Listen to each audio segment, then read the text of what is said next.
Hey everyone, John here. So I'm working on a really long tutorial, like a very in-depth guide on how to work with Veo3 because the technology is just like really amazing. So I'm putting together this like long video with all of these different techniques and things like that, but I really wanted to share this particular short film that I made because it's just so good.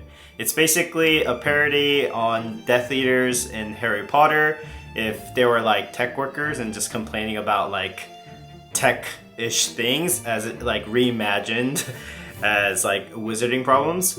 But yeah, I hope you guys enjoy this quick video and look out and subscribe and make sure you hit the bell notifications for that Veo3 tutorial. Anyways, without further ado, enjoy this quick video.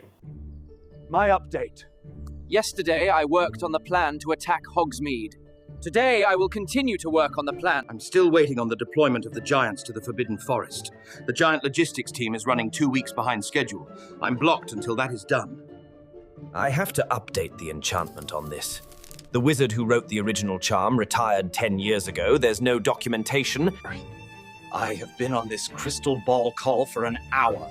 My team has nothing to do with the Hogsmeade raid. I'm on a performance improvement plan. My method of inquiry during interrogation supposedly violates the new best practices. Let me guess. Bellatrix seminar? I have all these ideas for new cutting-edge hexes, but my review says I have to spend 80% of my time on legacy curse support.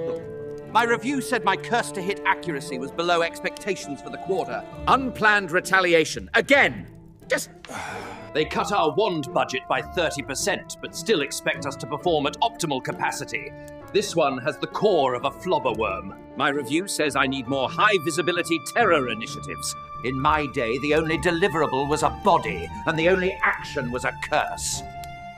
So after 15 years of loyal service, my role is being sunsetted.